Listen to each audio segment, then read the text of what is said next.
Real quick, or any other thoughts on the Warriors before we go to the next? That's enough on them. Did y'all see what happened in the Spurs Clippers game? What's the fans were booing.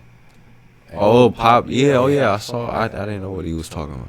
He told them to stop booing him. I ain't even heard what he actually said. He told them to stop booing Kawhi, though. That was funny. Just went up and got on the microphone. Some of the probably was like, as a coach, you can kind of, or I guess you got to be Popovich. I guess you probably do that. I wonder who else. Him, Kerr, Spoelstra. That might be it. Damn near. Oh, man. Nah, I thought that was funny, though. But yeah, no. I don't think anybody else even would. I think Kerr and Spo wouldn't even do it. Yeah. What does Kerr do if the Warriors fans boo KD? What does Kerr do? Nothing. Yeah, doing that stupid white man smile and then talking about his emotions after the game. Kevin being honest. Kevin probably just kind of laughs at it. It's probably joking with like KD or joking with like Steph or yeah, I can see it. Yeah. Oh, you see KD after this game? He said, "Oh man, this was out." And people don't know about the KD Kerr basketball philosophy differences. It's a fun little beef that's there. Both of them know the game. Both great player, great coach. Both are stubborn. He just was going in, just little petty. Just I don't know why they were playing so aggressive. Just easy to just take advantage of this team because I think they fouled more than anybody in the NBA. Just going in, it's like KD just complete soft spoken the whole time, running off of how the Warriors are. Foul too much and how easy they're to take advantage of because they foul too much and how don't know why they're so aggressive this way. But it was all I feel like it was all bunch of talk about the Warriors game plan. I don't even know if that was the question necessarily. Yeah, no, he just kind of went through it. That's what makes we talked about that. That's what makes me curious about the Team USA thing. That's the one little bit of it is just what the Kerr and KD relationship is actually right now. Just with KD just when Kerr coaches him again because he seems to get his shots and he doesn't like the way Kerr's teams approach the game ever since his last year there. So have their differences on the game. Yeah. Any other thoughts? Any other games? What else did we watch today? I feel like there was. What was the close? There was a couple close ones. Atlanta guy stole another one. What was the other one that was close? Atlanta, Brooklyn. Oh, Boston. What happened? Milwaukee got close. Who won? Boston. Boston by 3, I think. Boston pulled it out. Jason had 49, man. Oh, I see him. That's what it was. Denver, Orlando. That was the other one. And Toronto, Indiana. There was a lot. Orlando won, right? Yeah, Orlando ended up pulling that out. Interesting. Any thoughts, Milwaukee? I feel like we keep ignoring the East. Any Boston Milwaukee thoughts since we got the matchup? Oh man, them two. Yeah, it's hard. It's hard to believe. If y'all had to pick somebody to come out the East right now, who would you pick? I mean, at this point, it's like, don't let Miami make a move, man. I'm not the Boston, Milwaukee. I'm used to them being at the top and them being the favorites. After the data we've had now for half a decade, I'm just looking at. No matter how good they are, I guess I gotta just keep an eye on Miami and just see what the hell Miami's gonna do because that's the team that's gonna be in the way or that's gonna eat off of these either teams being injured or slipping up. It's like Miami's gonna be the one sitting there waiting, trying to get that third trip to the finals.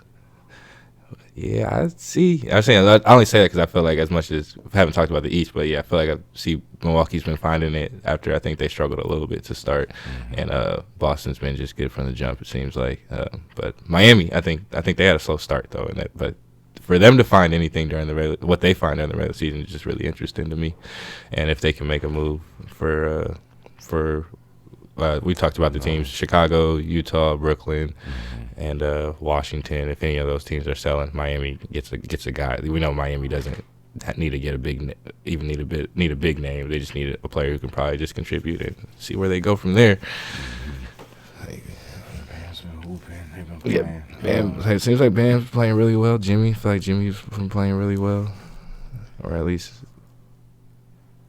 he's been at Jimmy levels. Yeah, whatever that means. He shoots a different jump shot in the regular season. I think I'm starting. I Just just don't a understand. different jump It's like shot a 2 set. days a week. Yeah, that might be it. He was just doing a set shot the other day, and I was like, this isn't what your shot looks like in the playoffs when you make threes. So I don't get why. It's more legs, maybe. I don't know. I think they're the only two. I said this. First time I looked at it. Hey man. The picture. Oh, he got the picture. I was just looking at another game where I see Jimmy not making shots. So I just saw the Michael Jordan. But when I pay attention, he's this guy. Oh, they blew him out without Bam. Mm. See him? Vintage Kyle, 7 threes from Kyle Lowry tonight. Oh, throwback. Oh, they said the Jamie dude. See, that's the Jaime. Is it Jaime? Yeah, Jaime's been hooping. Hawkins Jr. They find shooters, find players. Okay, I see them. They've been working. Yeah, okay. Yeah, it's hard to talk about the East, but yeah, I think Miami's just because, yeah, they tend to, if you take away the year that was after the bubble, they kind of just make it most years if you're looking at it closely. So why not Miami again? Any other thoughts from the day? Any concerns for Denver? Denver's kind of struggling on this East Coast road trip. There's no Murray. It's probably not a big deal, but any concerns for Denver? I feel like they lost to the Cavs the other day. They dropped another one on the East Coast trip. They almost lost to Detroit, too. Nah, they'll be fine. Yeah. But also with the Magic going, like, what, 11-5 now? 10-5? Yeah, so we get more back into the East. This is the fun part of the East. Yeah. Is that Let's these, see where we're at with this we got some up-and-comers in the East now. Orlando and Indy. I was going to say Denver, though. I think the way this shit started, it was like, I think kind of a little rush, but I mean, everybody kind of scared. Like, can this team potentially win like 65, 70 games? Like seeing Denver at the beginning, the first week, I think, and it's cool to kind of settle into the Western Conference as a fan of another Western Conference team, and just wanting to see kind of the really competitive playoffs. It's cool to feel like Denver is still the favorite, and it's still hard to me to see anybody beating them in a playoff series, but. It does after not feel like that first week where it feels like they're kind of this dominant force that's going to run through everybody. Like it's going to be hard. They have to acknowledge that they have to go through a really tough Western Conference in order to get back and win the championship. Like it's not going to be easy, and they can be a great championship level team and still end up dropping a series or falling because of injuries, matchups, whatever it is. So it's cool to know that. I guess it's realistic. When after a week I would have said, yo, no, this might not be realistic. Like these dudes might run two off in a row, run this back to back off pretty easily. So it's cool to know they're human, even if they are still feel superhuman to everybody else. They do feel human, and the West is really good. So should be fun. Jordan, to your point, Magic 10-5, ran off 5 in a row. And the Heat, I didn't know the Heat was 10-5. That's what I'm saying. When the Heat are actually good, that's kind of scary. I'm not looking at Boston, Milwaukee like that because it's like, what y'all gonna do with a good Heat team in the playoffs, man? I think the Heat ran off 7 or 8 in a row before the loss, and then they ran off another 2. So they're 9-1 in their last 10. Yeah, the Heat are rocking. Orlando, I'm excited for Orlando because it even seems like, I think somebody said on the broadcast, on Orlando's broadcast today that, or maybe I was on a podcast that Banchero and Wagner, they haven't really been hitting yet like they really can type thing, and they're still running games off. So they need a ball handler eventually. Be interested to see if the trade market, what comes around, maybe a Brogdon type makes sense for them.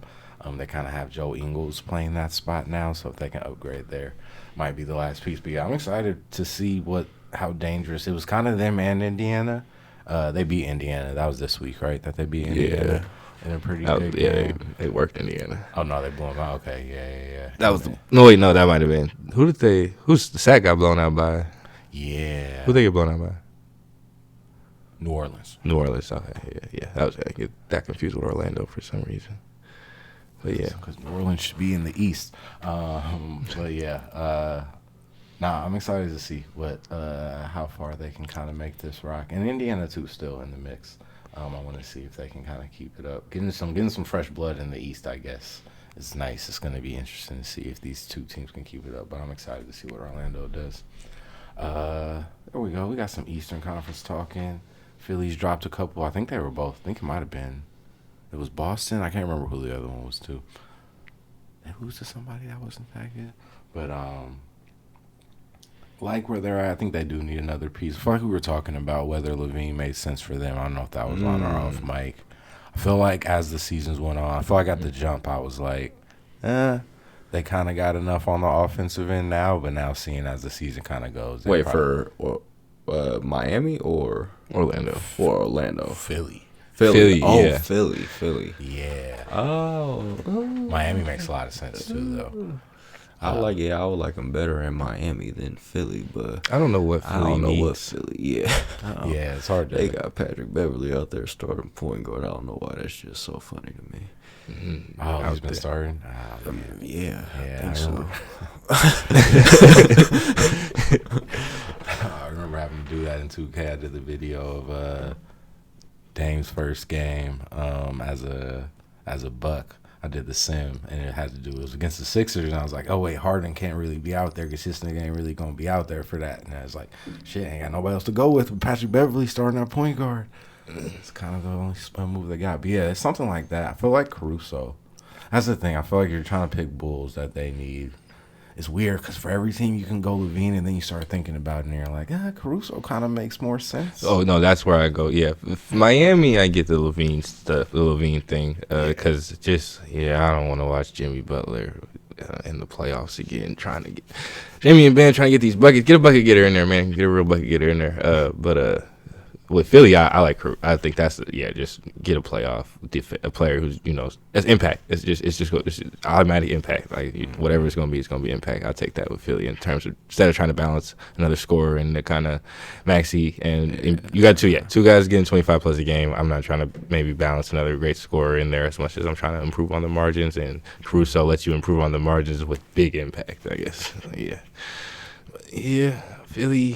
Philly, Caruso, Miami, Zach, Orlando. I don't know about Orlando, though. I feel like they can kind of just see how it goes before not rush to anything, but look for like if they can get a Brogdon or just a vet guard to add to the rotation. Yeah. All right, we want to do a Western Conference check-in. Man, this is not what.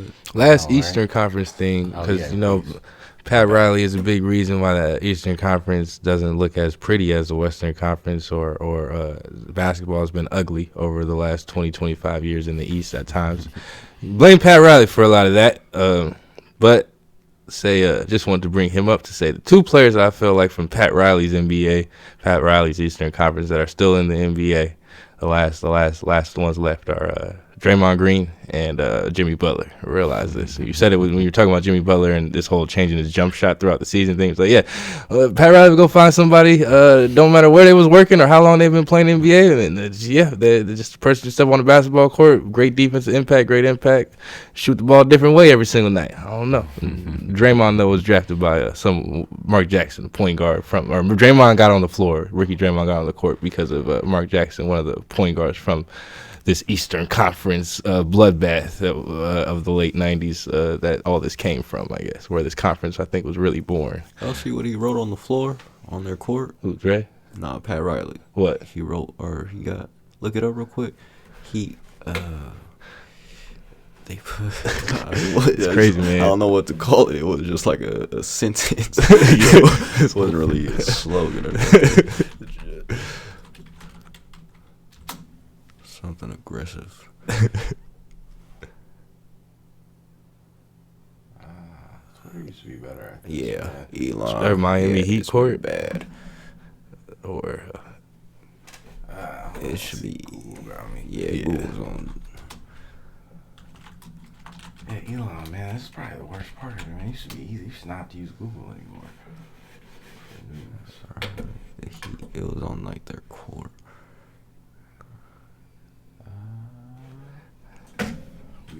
Pat Riley's no friend policy as the key to the 1985 NBA championship. I wonder what that means.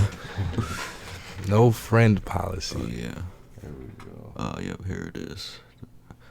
What?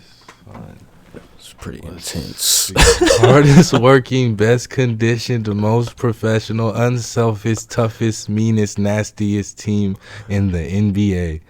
Yeah, y'all, this man's getting senile, y'all. Y'all want to check on Pat Riley up there. It's about to get ugly, you know. After Jimmy and Kyle gone, he going to be talking to Gen Z players. It ain't going to work.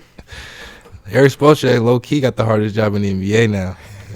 It flipped at some point. It just flipped. It was Eric Spoelstra had the easiest job because of Pat, and then it flipped at some point. And now he's dealing with probably like Succession. I've never watched that show, something like that. It's crazy, old man. I just feel like he could have spread that out across the whole court. They got what's their jersey? Do you see their jersey for it too? Nope. Their jersey has Is it the Heat Culture ones? I think it's Heat Culture. I was like, Pat Riley made a cult in the NBA. He made a cult. That's why it's so funny, because it's David Stern made the NBA a fraternity. You hear the players have been saying that for a long time now. They really did. They made NBA a fraternity. The players feel like they're a part of a fraternity. Mm-hmm. Pat Riley, in the midst of all this, made his own cult. He made his own cult over there in the Eastern Conference, and he had to bounce around to do it, but he did it in Florida, probably because it's Florida. Iggy compared it to he on this pod. He said, "Man, going to this it's like your first day in. It's like it's like going to jail. It's like your first. They give you your practice uniform. They give you what's it called? Knee pads. The knee pads, and then it was the mouth guard. He was like, I don't think I'm gonna need this. He's like, oh yeah, you're gonna wear this or straight. He made a cult in the NBA. Come on now. Pat Riley. Pat. Let's get the hats off the screen. My bad. All these unwritten rules too. Y'all be letting wondering people don't foul somebody at the end of the or don't shoot at the end of the game, or unless the other team's gonna foul you, or it's like all this stuff comes from the conference. Pat Riley built this conference. He took one team, the Bad Boy Pistons. He made it a culture. Heat Culture. All right, that's probably enough on the East, because it doesn't take long talking about the East to start praising Pat Riley for something, or calling him out, questioning Pat Riley for something. Question the status of where he's at mentally right now. With these, it's that court. Their court's gonna be full. It's gonna be a full paragraph in 2 years. Every Heat players game is gonna have a Pat Riley manifesto on the court. It's gonna get really weird. Supposed to just like don't read it or bleep this out, bleep that out.